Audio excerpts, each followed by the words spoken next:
Hey, how you guys doing? This is DemonDriver here, and I'm here at my drafting table, drafting desk, and this is where my Airliner builds start. Right here, on this disc. They start on the computer. I find the plans that I want. I print them out.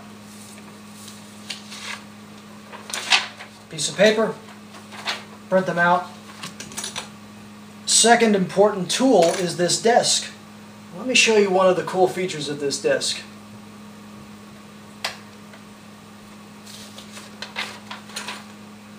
It's an uplit desk.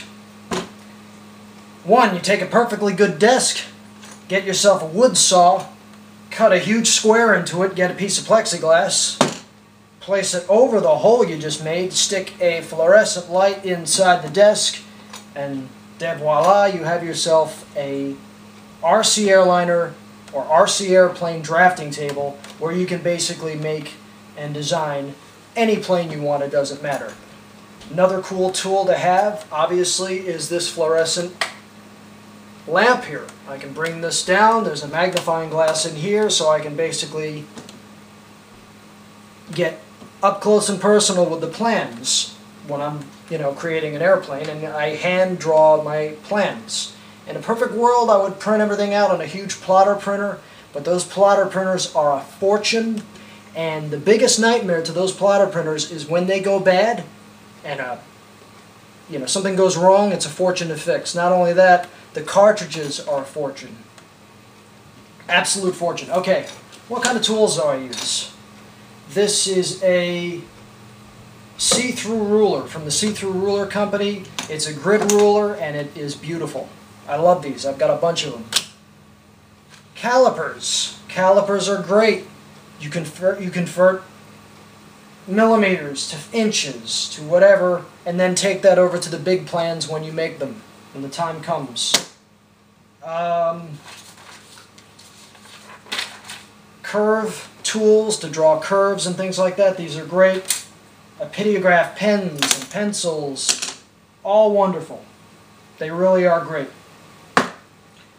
Well, now that I have you guys here and we're talking for a little bit, I have to admit something. The A300 build is not exactly what I wanted to do, and it didn't come out exactly the way I wanted it. And let me explain to you. When I built the A300, American Airlines A300, it was all done basically, I would build and then I would film after I built. I would build a little nose section, build part of the wing, part of the tail, monocoque, and then I would film it. Hey, look what I did, here's what you do. No. This time around, we are going to build it live. I'm going to build it, I'm going to film as I build. Now, of course, you're going to ask me, what plane am I going to build? What's the next build? What's the next DemonDriver Airliner? I don't know. We got right here the beautiful Hawker Siddeley Trident, very beautiful British airliner. Some say the precursor of the 727, who knows? Little mystery? No, not quite. Okay. One of my favorites, the DC-10. I love this DC-10. I love the DC-10. It's just a beautiful airplane. This is a Hasegawa 1/200 scale DC-10 right here. No? Alright. 767. Well, I built one of these. Forget about it. I was just kidding. Tupolev Tu-104. The first jetliner to go into scheduled passenger service. Tupolev Tu-104. I'm building a Tupolev Tu-134. I'm building two of them actually. One to be sold on eBay. I don't know. You guys can't handle two Russian jets at once, huh? Okay. Wait a minute. What do we have here? The MD-80? Yeah. The MD-80. This was actually supposed to be my first airliner. I mean, not my first airliner. When I was 9, I built a little balsa wood Shorts 330. I was about 9, 10 years old.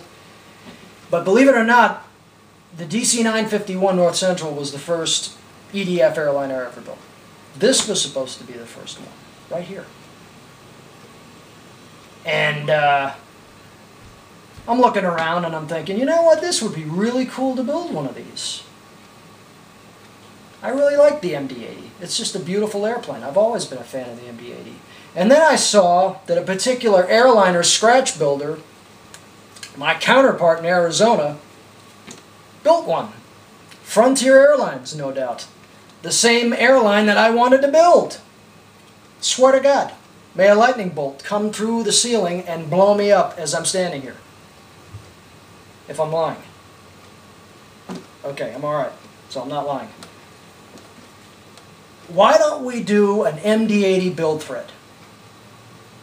Now guess what? I'm starting a mold process to mold the nose, the tail section, the engine nacelles. I'm going to build 7 of these suckers. Not just 1. 7. And 2 to be sold on eBay. I'm going to build a Frontier Airlines MD-80. Let's see what else. A Hawaiian Airlines MD-80. Continental with the black meatball, Delta, American Airlines, SAS, and Republic. 7 MD-80s. The SAS and Frontier Airlines will be sold on eBay. And what's going to make this possible? The fact that I can mold the nose sections. I'm going to scratch build the nose section and the tail section, the engine nacelles, the whole plane, but I'm going to mold the nose section, the tail section, the things that take forever to carve and to mold and to shape and to sand. They take forever. I'm building 2 L-1011s, 2 Tu-134s, 2 Concords. Guys, this takes forever. I want to build 5 or 6 767s. You guys saw how relatively well the 767 flew. My landing, though, you know, we'll talk about that later. But I want to build a lot more of these and sell some of them to you guys. And offer some as a kit. With the nose section molded, tail section, engine nacelles. So you can buy them from me and make your own airliners. Not just watch what I do and then copy me. You can actually order from me a Tu-134 nose section, a Trident nose section, a YS-11 from Japan. It doesn't matter. That's the point. It doesn't matter. So we're going to build the MD-80 together. We're going to build it. And it's going to take a while. I'm going to start the build in 2 weeks to maybe 3 weeks, so stay tuned. And it's going to be an actual build video where I build it on camera in front of you guys. It's not going to be where I build it and then I bring the camera over and I film what I did. This is going to be done as I do it. You're going to sit back in your living room, wherever, and you're just going to watch me build this airliner. And it really doesn't matter what airline it is, what the build thread is, it's just going to be the MD-80. It's going to be the McDonnell Douglas DC-9 Super 80. This started out as the DC-9. Let's talk about the MD-80 for a second. Because I like to get into the planes that I talk about. I have a model of the old DC-9 right here. This is a DC-9 31, okay? These are not the same scale. This is 1/44th scale, this is 1/200. This is in the same scale as the DC-10. I've got so many models sitting around, it's ridiculous. Okay, let's start off with the DC-9. What's the DC-9? In the mid-60s, early to mid-60s, McDonnell Douglas, or the Douglas Aircraft Corporation, was looking for a short to medium haul airliner to fly from regional airlines, airports, smaller airports like LaGuardia, Reagan's National, runways with 5,000 to 7,000 foot runways. Up to this point, you had the Caravelle, you had the 720, the Boeing 720, and you had a couple of other airliners. They had the BAC-111, which I built one, and I built a DC-951. Now the DC-920 series came out around 65. Delta was the first airline to buy it. Now the DC-9 is basically, you know, it follows the platform of the Caravelle in many ways, and the BAC-111, and the Tu-134 and a lot of other aircraft. And over the years, McDonnell Douglas put fuselage plugs fore and after the wing. The airlines say, hey, how can we stick more passengers in this thing? We want to make more money with this plane. So they kept growing this thing, and by about 1969-70 they came out with the 50 series, which was, you know, you saw my North Central DC-951, this thing grew. This thing got huge. And it became this, the MD-80. The DC-9 Super 80, that was its original name. And what they did was, they grew the fuselage even more. But what they had to do was, they had to basically put in a larger wing and larger stabilizer to generate the lift and to, you know, create the forces, the control forces, the lateral forces, the horizontal forces to basically go up or pitch down. This had to grow compared to the original DC-9. Engines had to get a little bit more powerful.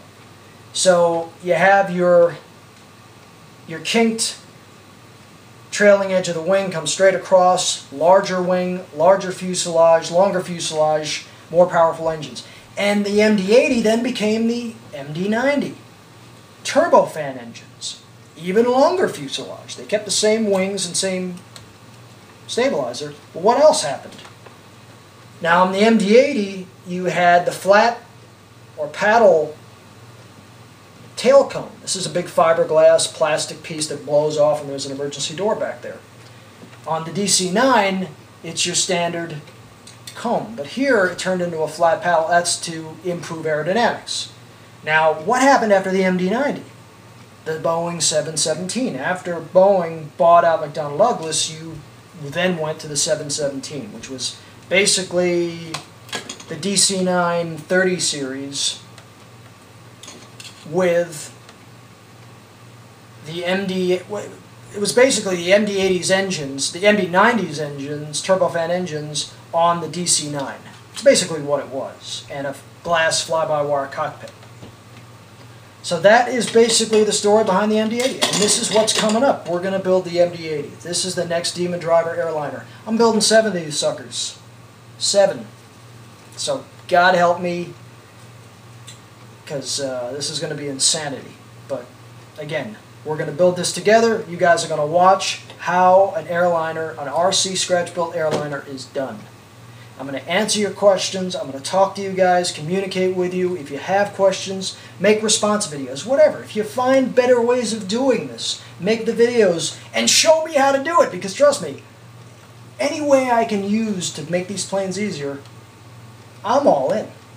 I'm all ears. I want to hear it. Because, you know, that's why I'm going to molding the nose and tail and engine cowls to save time. Time is money. So, alright guys, this is the MD-80 build thread. Build log, build video, and I'm honored to have you guys along for the ride and for the show. And I promise, no more stupid dances when I made an airliner. I apologize about the 767 dance. I was just so happy to get this flipping thing off the ground, I couldn't contain it. So when the 707 maiden's in a week or two, I'm going to keep my feet on the ground, I promise. Well, don't hold me to that, but I promise I'm going to maiden the 707. That's coming up soon. So, MD-80 build thread, more A300 coming up, more mold videos. I'm going to show you guys how to make wheel trucks out of carbon fiber and wood, and where to buy inexpensive wheel trucks like that you have on the E-flite airliner. So there's lots of stuff coming up, lots of